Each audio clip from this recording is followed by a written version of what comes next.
So your body is showing you a lot about your stress. How do you carry stress? How does your body store stress as fat, not just as information in the nervous system or emotional memories we think of with trauma storage? But how does trauma storage also show itself in fat storage? How does trauma storage show itself, or how does the storage of trauma and when trauma is trying to unfold and show itself to us through sensations, unpleasant sensations, how does that propel us toward more carbohydrates to temporarily numb those sensations out and then store more fat or create more stress hormones in response? That's the connection I'm trying to make here. So you can start to understand your body, why you crave these things, why you're hooked on these things. And it's really not your fault, it's your biology. We are all built this way. It's amazing. Hello, my friends. Today I am coming to you from the coast of beautiful Costa Rica, or I go to a session with the acclaimed Esther Perel. She's become a bit of a mentor and friend over the last year. Just lucky enough to be able to catch one of her week-long retreats for free because I taught last week in this amazing center. It lets you have a week vacation paid with your family after you teach. So feeling very grateful to Blue Spirit and to the mysterious spirit that leads me into these situations. Really grateful for that. I wanted to talk about carbohydrates because there's so much within the intersection of trauma and stress recovery and carbohydrates. There's just so much information. So I want to start by defining carbohydrates because um, that can be a little confusing if you're new to nutrition or if you've had different schools or thoughts of nutrition, different from mine. So maybe more accurately, let me introduce you to how I define and understand carbohydrates. Carbohydrates are little molecules that the body rapidly converts into glucose. What's interesting about carbohydrates is before industrialized food, meaning before machines that made our food, before giant farms and pesticides and GMOs that were able to raise loads and loads and loads of crops of grain, carbohydrates were very, very unusual for us. We tended to get them through dairy, because yes, dairy has carbohydrates. 1 cup of milk has around 12 grams of lactose, which is a milk sugar. It's a carbohydrate that's intended to help develop the brain of the baby calf, just like our mother's milk has sugar in it to develop our brains and bodies. Because glucose is such a very, very quick form of energy. The body uses it very quickly, which is good during survival, and it's very good when you're developing as a baby. Um, but it's not the most sustainable form of energy, which I'll get into in a moment. Milk has carbohydrates through sugar, known as lactose. And so certain dairy would have this amount of carbohydrate in it, specifically raw milk. That's where you're going to have this. Cheese, butter, these tend to not have the same amount of lactose as just straight up milk would. Some yogurts do as well. So there might be some traditional cultures that used dairy in their diet, and that was probably the main form of carbohydrate they got. But you want to remember the manual labor it takes to milk a cow or a goat or a sheep, to carry the bucket, to churn the butter. That amount of manual labor, that amount of energy expenditure, uh, has you within a certain reciprocal balance of what you're about to take in with those carbohydrates. So there's 12 grams or so of natural milk sugar, which is also coming in with lots of fats and proteins and enzymes and vitamins and such. It balanced out pretty quickly in the body. But when it comes to grains, which are, I would say, our primary source of carbohydrate next to isolated sugar, which I'll get into in a moment, grains were very, very rare. Now, I don't mean rare like we never ate them. I mean rare in terms of the plentiful amount of them compared to now. Right now, our diets, our lives, our daily food habits are usually based in some kind of a processed grain. You don't think of that. When you're eating a tasty cake or a cookie or a bagel or a muffin or some kind of sandwich or wrap, you're eating what once was a whole grain. So you're eating grains in your diet all the time in the form of flour. Cereal is another great example of this. And grains in the form of flour, grains in the form of noodle, grains in the form of bread. Now, let's go back to, again, more traditional methods of this. If you ever watched a video, and if you haven't, go on YouTube and check it out. Look up traditional methods of making rice pasta. It will blow your mind. Hours, days worth of physical manual labor to make some pasta from rice grain. You have to cut the big rice stalks. You have to smack them very, very hard into the ground to release the rice grain. You have to pick that all up. You have to wash it off. You have to take the husk off because it's inedible. Then you have to remove the bran. Then you have this white rice and you have to boil it. You have to mash it down. You have to take that mash and that dough and flatten it out and cut it into pasta shapes. It's incredibly, incredibly draining to the body. So again, these bodies had to work really hard to receive the plentiful amount of calories and carbohydrates that would be in this refined grain, right? This refined pasta. So anytime historically, again, before machines took place, before we had a lot of factories and industrialized farming and food production, these bodies had to work really hard in order to produce a refined carbohydrate product. And then eating that was not so detrimental because we put out a lot of energy and then we got a lot of energy back. Again, there was reciprocity. We talk a lot about reciprocity as it has to do with relationships. Well, food is another relationship. It's the relationship we have with the land. So what the land is giving us, what's happening in our bodies has to be returned on some level for balance. And when we think of health, health comes from balance. You don't eat to be healthy, you eat to become balanced. And then from that state of balance, especially long-term balance, health emerges. So now we're living in this world where we are carbohydrates in the refined form are so readily available. I bet most of you listening to this eat more refined carbohydrates, pastas, breads, cereals, cookies, crackers, than you do whole carbohydrates and a variety of whole carbohydrates. And what I mean by that, not whole grain bread, but actual whole grain. So whole grain brown rice with your meals, whole grain amaranth, one of my favorite grains, with your meals, whole grain quinoa, whole grain buckwheat or millet, whole grain oats, not oatmeal, but the whole oat groat or a steel cut oat. How much do those grains in their whole form make up your diet compared to the refined form? That's something just to question right now. So you can get a sense of how much of your diet is refined carbohydrate based or unrefined carbohydrate based. Now, the other carbohydrate, the big one that, again, we don't think of is sugar. Sugar is a carb. It is the most refined carb because it is one breath away from becoming glucose. When you eat a carbohydrate, a whole carbohydrate like brown rice, or you drink some milk, or you eat some fruit that has fructose, fruit is also a carbohydrate, that has to be transformed in your body into glucose. So your body has to go through a process of converting those substances, those compounds, into usable blood sugar, which we call glucose. So what is important about that is different foods will have a different amount of time they take from the moment you eat them to the moment they become glucose. And the faster that happens, the quicker it goes from eating to becoming glucose, the sooner you're going to have a glucose spike. And glucose spikes end up with insulin spikes as a response, which is necessary to pull down the excess glucose. And then that insulin must spike because it pulls down the glucose, so far that you start having low blood sugar. And then that stimulates your adrenals. That's literally a stress response that happens inside of your body in response to carbohydrates. Okay.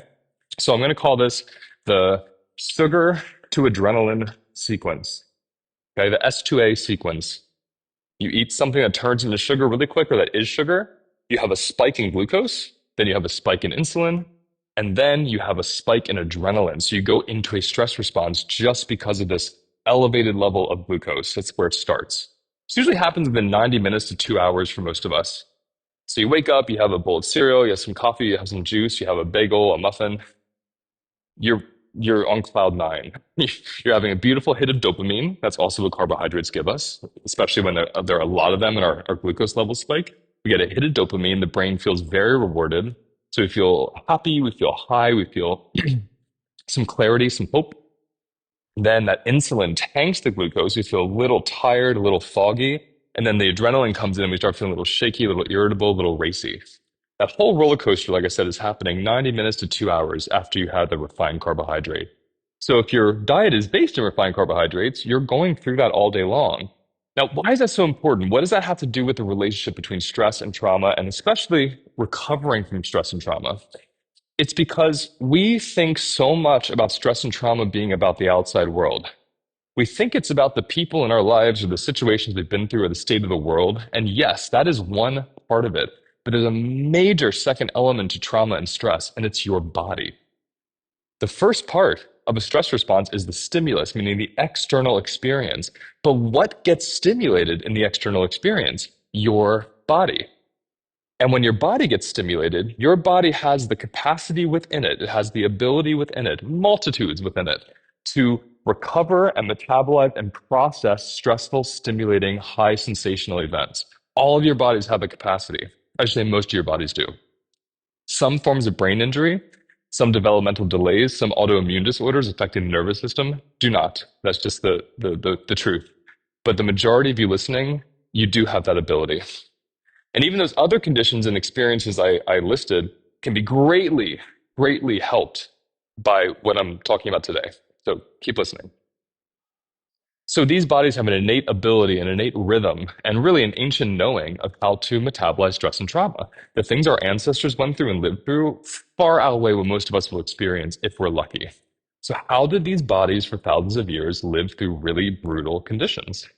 Brutal human conditions, brutal climate conditions, brutal biological conditions. I believe it came from not having such a plentiful amount of carbohydrates in the diet. This is just one piece of it. And so when I was saying that there's these two parts to trauma and stress, there's the external stimulus, and then there's you, your body. We think of the external stimulus as the source. We think of that as the problem. We think when that's remediated or held accountable or gone, then we'll finally settle. But even when a stress is over, even when a traumatic event has ended, even when an abusive person has died and left you or you've moved to the other side of the world, your body is still ringing, it's still reverberating with the stressful sensations from that initial event. So this is where it comes down to your body's ability to process. And what do most of us do when we're overwhelmed? We turn to refined carbohydrates, which, as I just outlined a few minutes ago, further overwhelm the body through this sequence, this biochemical subsequential event of glucose spike, insulin spike, adrenaline spike. We are literally turning on our fight or flight responses every time we eat a food that rapidly converts to glucose. That is profound.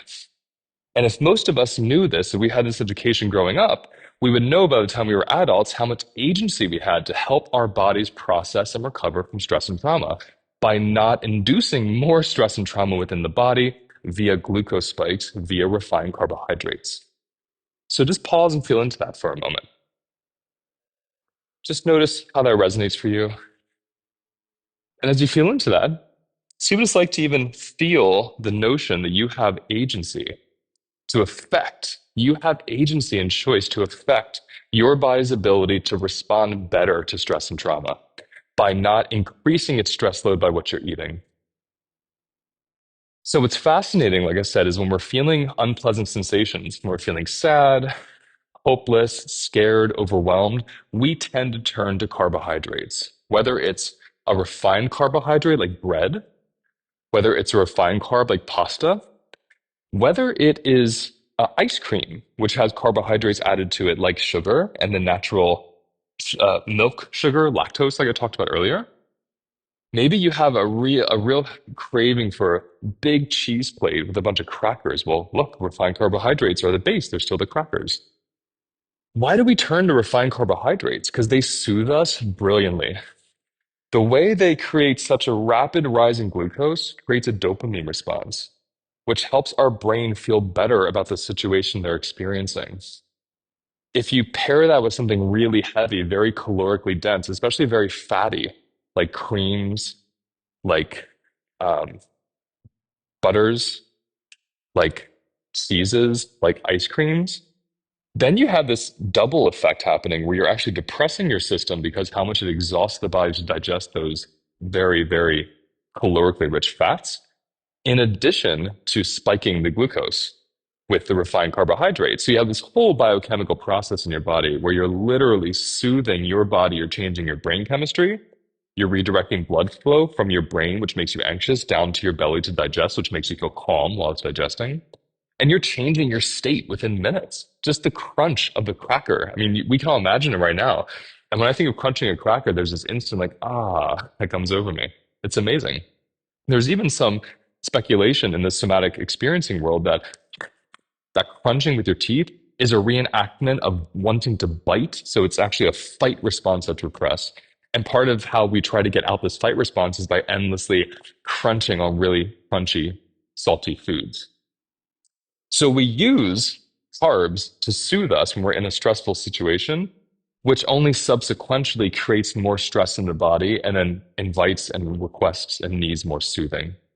So we get into this cycle of grabbing a food that soothes us temporarily, only to get more stressed out by that very food and then going back to that same food to soothe us again.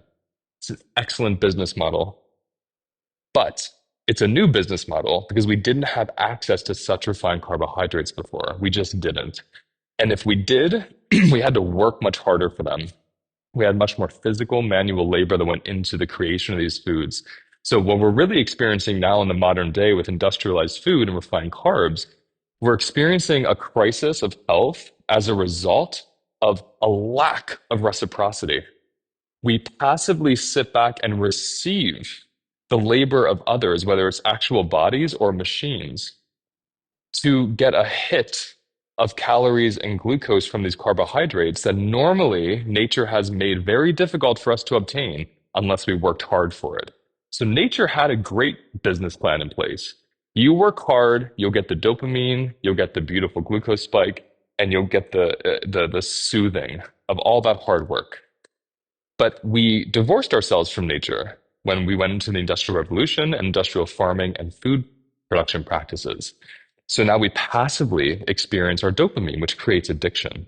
It's fascinating to me. More on that another time for sure. But I want us to just understand, I want you to understand how hard nature makes it for us to refine carbohydrates, how hard nature makes it to obtain carbohydrates. And now humans have made it very easy. There's a reason why they're very difficult to find in nature. There's a reason why the easiest foods to find in nature are fat, protein, and low starch to non-starchy plant foods. Even fruits, historically, before they've been genetically engineered and massively transformed by selective farming practices, fruits were a third of the size and sweetness they are today. If you've ever had a crab apple, like an actual wild apple from a crab tree, I have, they are these tiny, condensed, sour as hell fruits that are filled with medicine, but are the last thing you'd think of if you had a sweet tooth. So even our most organic fruit that's grown locally is a modern result of certain kind of farming and genetic industry practices. So I'm not saying this to paint a nasty picture of the world. That's not my intention.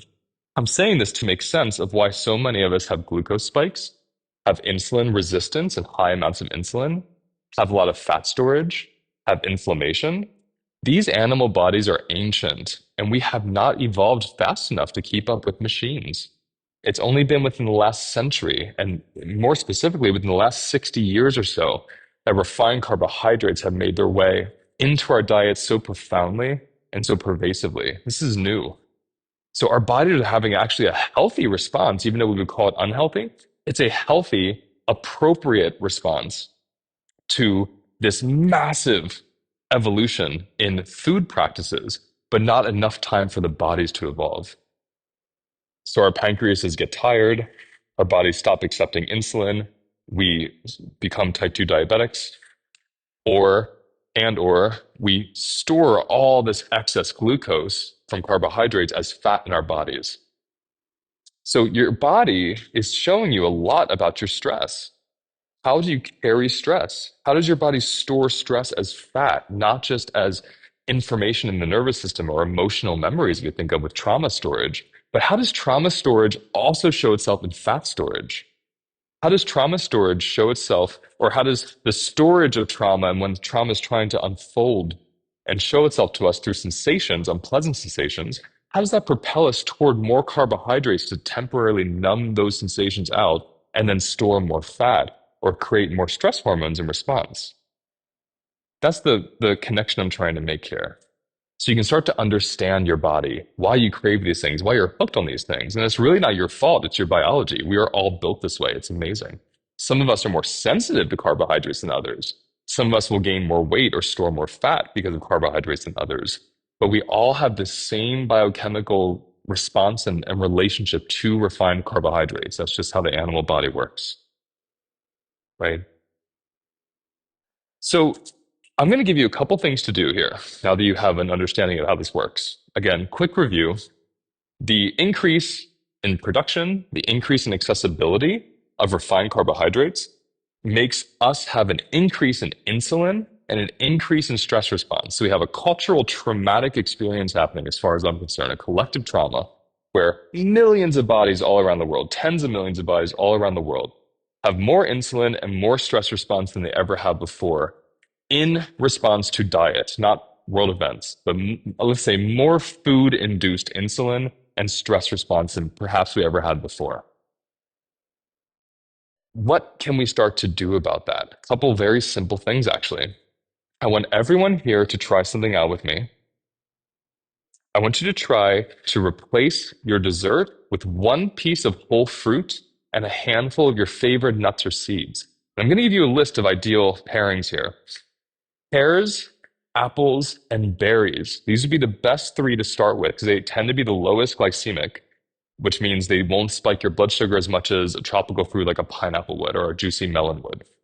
Berries, especially, berries are at the top of that list. If I had to put it in order, I'd say berries, apples, pears. So when you want cake, when you want a cookie, when you want a Snickers bar, when you want an ice cream, get one of these fruits, get a good handful of berries or one apple or one pear, and then a good handful of your favorite salted nuts or your favorite salted seeds or your favorite salted nuts or seed butter. Just make sure it's unsweetened and no extra oils are added. There's just blended seeds or nuts with some salt. And enjoy that combination because it's going to give you fat, it's going to give you protein, it's going to give you whole complex carbohydrates with fructose. You're going to have that lovely sweetness, but it's not going to be so overwhelming to your body because the fat and protein from the nuts and seeds are going to slow down that conversion of fructose into glucose. So you most likely will not have as big of a spike as you would before, meaning you won't have a huge insulin response, which will lower your inflammation. It won't turn into fat. You'll actually go into fat burning eventually when the insulin comes down. And you won't have as many stress hormones in your body in response to your snack. So have this dessert after you have a meal. Try this out. Even if you have dessert 3 times a day, have this 3 times a day and really track how you feel. Track how you sleep, track your emotions, track how much you're craving sugars and sweets. You might even find, this is like the added bonus for those of you that find this, you might find your desire for the fruit even starting to wane or how much of the fruit you eat start to wane. If that happens, cut the fruit serving in half and add a vegetable or go right into a vegetable. That would be like celery with nut butter. That would be like cucumbers with cashews. That would be like a carrot with almond butter or almonds. Try that out instead of dessert. You'll be shocked at how you feel. It's insane. Now, the other thing, I want you to have a quarter of a cup to a half a cup of beans of your choice. Red lentils and mung beans tend to be the easiest to digest, but either one of your choice before any meal you eat. And this is the third thing, 1 to 2 handfuls of any green vegetable of your choice prepared any way you want. Stir fried, boiled, microwaved, raw, steamed, totally up to you. Baked, I don't care what it is. As long as it's one handful, one of your handfuls of a green vegetable, 1 or 2 handfuls of 1 or 2 green vegetables of your choice. So you have a quarter cup to a half cup of beans with 1 or 2 handfuls of a green vegetable of your choice cooked your way. Eat that before anything you eat. And I don't care what you eat after that. If you're hungry for pizza, go get a can of beans and some frozen broccoli. Microwave them, eat the beans and broccoli, then have your pizza.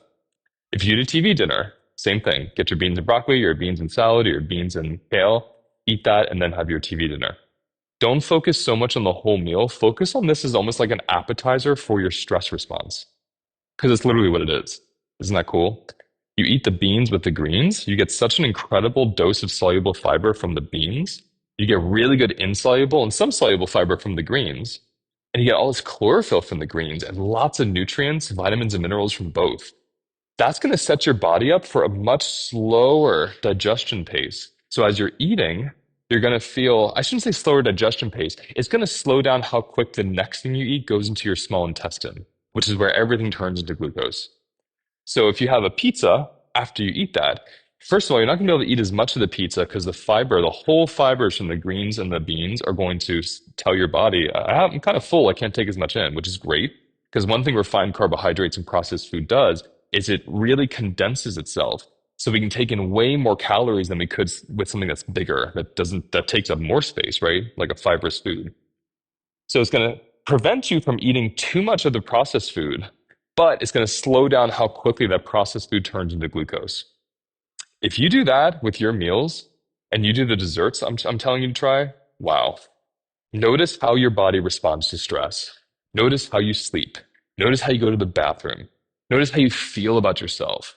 Notice how your biochemistry starts to shift, how you perceive the world around you, what your thoughts are like, how you breathe. Your shoulders begin to soften. So much, seriously, seemingly magic seems to occur when we're able to just pause and notice, oh, there's this thing that happens between my sensational experience, my stress, and the impulse to soothe that stress with carbohydrates. These few tips and tools I just gave you will help you redirect from creating more stress with those carbs to actually creating less stress with these other food choices. I'll close with a somatic practice because talking about food and fat and insulin and glucose and stress can stress you out just listening. So sit down or lay down or stand still for a moment and put one hand on your belly and one hand on your chest and give it some pressure. Notice your shoulders. Take a breath. Look around the room where you are and look at one thing that's beautiful, one thing you can connect to, one thing that says you're safe here, and feel where that one thing exists in your body. Let that be your anchor as you navigate this. Let that be the place that you settle into before diving into something that could be scary, new, or triggering. One thing to consider is your body, especially if you have trauma or chronic stress, your body does not like unpredictability. Your body does not like mystery. It does not like something unfamiliar. So even though we go on a roller coaster because of the carbohydrates and glucose, up and down, it's a familiar, predictable one. And our bodies prefer that over something that we haven't done before. So do this simple pause and hold yourself and look around and take some breaths before you even begin this. But let me know. Go to my website, go to YouTube, let me know in the comments. How do you experience this? How do you experience what I'm sharing here? How is it working for you? How is it not? And what wisdom is emerging from your body that meets what I'm saying? I'll talk to you next time. Thank you for watching today's episode. Please like and subscribe if you found it useful, and let me know in the comments what you want me to cover next.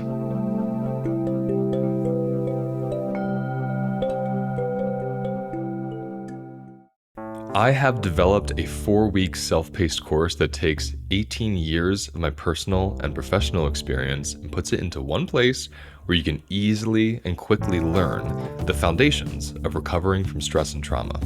How does the food you eat affect your stress levels? How do the relationships in your life create stress or peace? How does the relationship you have with your body allow you to feel happier and more settled? I will cover all this and so much more in this 4-week self-paced course. And the best part, it's self-paced. You don't have to sign up at a certain date or finish it at a certain time. It's yours for life, and it's waiting there for you when you're ready to finish it.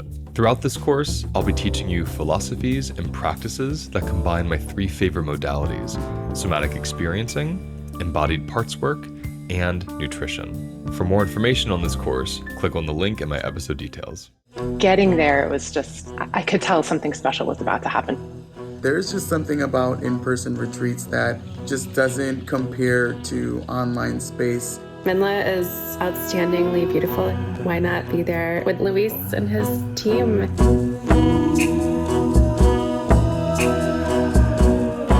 My body knew that something intense was going to happen in the most beautiful way. It was all about getting what each and every one of us needed and what the community needed. My biggest takeaway is that I got introduced to myself. We're just a bunch of misfits trying to find community with one another, and that's where my heart just blasted open because I felt like seen, and yeah, it was beautiful. I loved it.